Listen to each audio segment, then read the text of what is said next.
Find the slope of the graph of this function at a given point. Well, this is a generic point. They're not telling us exactly what x value to pick. If you think about the particular graph, 1, 2, 3, we're multiplying by 2 and shifting it down 3. So it's kind of, a skinnier parabola shifted down 3. So again, depending on what x value I would give you, if I give you an x is 2 or 3, you're going to have a fairly steep graph in the positive direction. If I would give you -2 or -3, it'd be a fairly steep negative slope.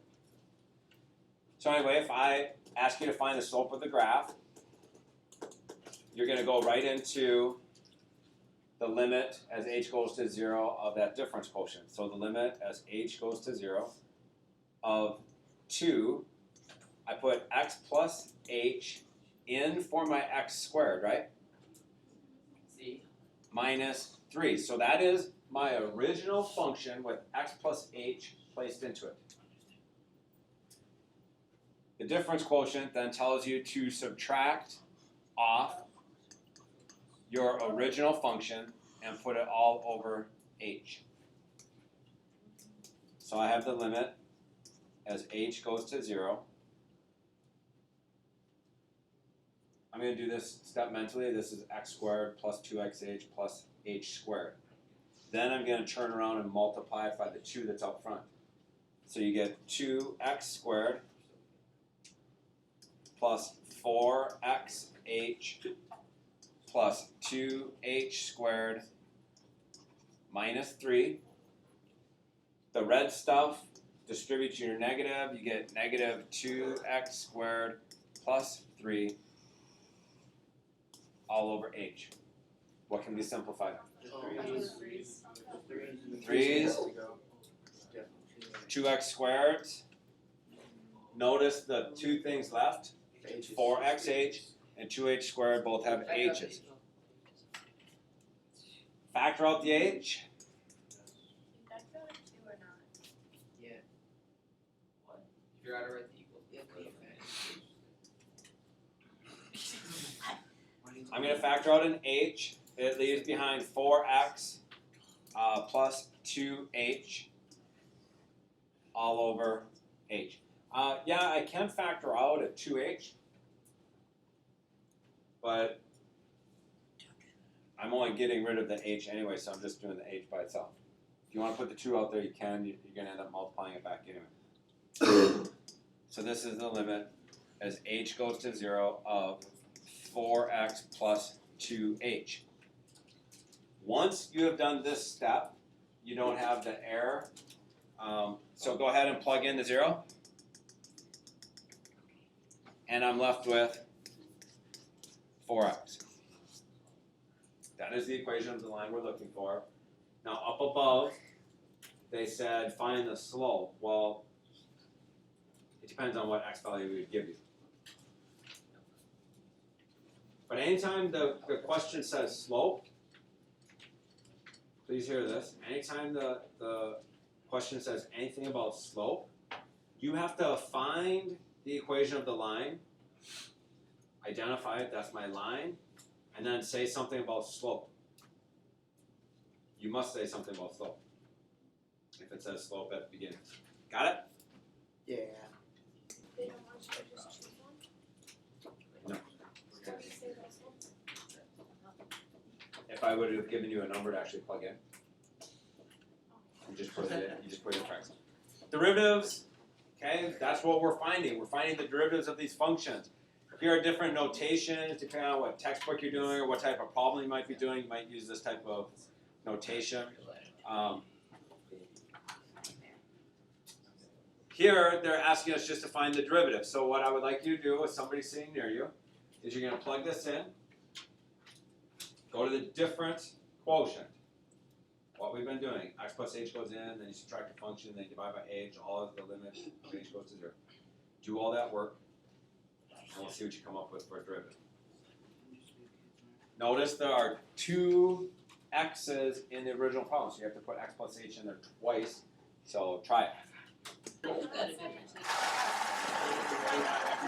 So here's how it starts. That's what you want to I put x plus h in for the first x, which is being squared. I put x plus h in for the next x, and I subtract 2. So the stuff here on the left in blue. Then I'm subtracting in red my original function again, and it's all over h. So just going from first step to second step, we're foiling out the parentheses. You get x squared plus 2xh plus h squared. There's a positive 1 in front of the next one, so just open up the parentheses. X plus h. Don't forget about the minus 2. Distribute the negative sign. You get negative x squared, negative x plus 2, all over h. So you can see my dotted lines, what we're crossing off. The green circles represent what's left over. So I brought that down here.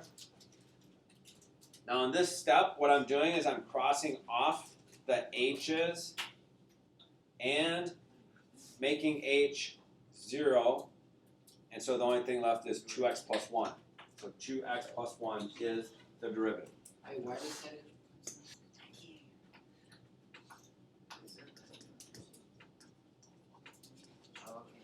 You can, I was kind of doing it all in one step. So if you let the h be 0, I mean, if you want to write that stuff, that's fine. I'm being a little bit lazy when I write it this way. Okay, we're supposed to do the same thing. I'll walk you through this one. It's a little more difficult because it's a rational expression over there. So we're still doing the difference quotient. That means I put x plus h into my function wherever I see the x. Well, there's one x on the bottom, so I put x plus h in for it. Then we subtract the original function, and that's going to sit all over h. What do you do? What do you do to add or subtract fractions? You make the denominator the same. You want to get a common denominator. So I'm going to do x plus h over x plus h here. I'm going to do x over x there. So take the denominator of one, multiply top and bottom, take the denominator of the other, top and bottom. If you call that cross multiplication, I will punch Grant in the face. It's cross multiplication. Highly dislike and people want to hurt you. So my common denominator, now this is what's called a complex fraction, right? Because we have fractions inside this larger fraction. So my common denominator is x times x plus h. Oh shoot.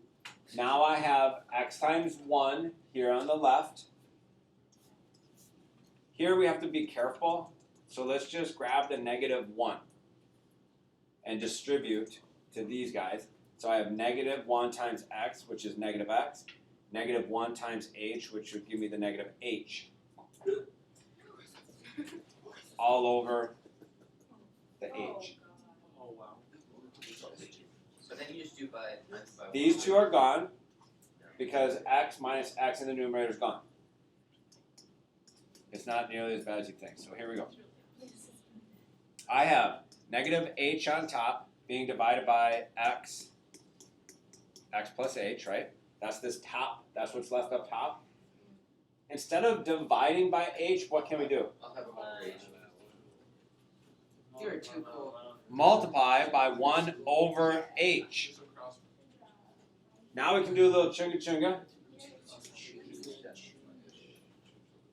And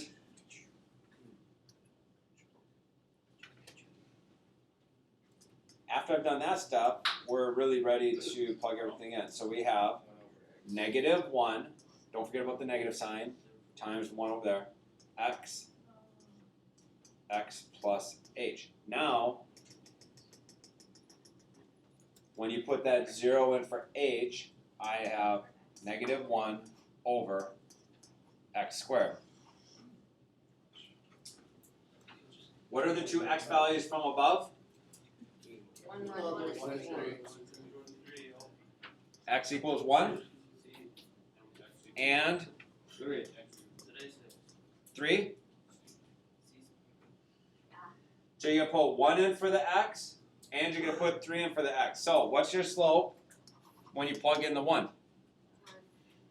1 squared is 1, so negative 1 over 1 is -1. negative 1. Plug in the 3. -1 over 9.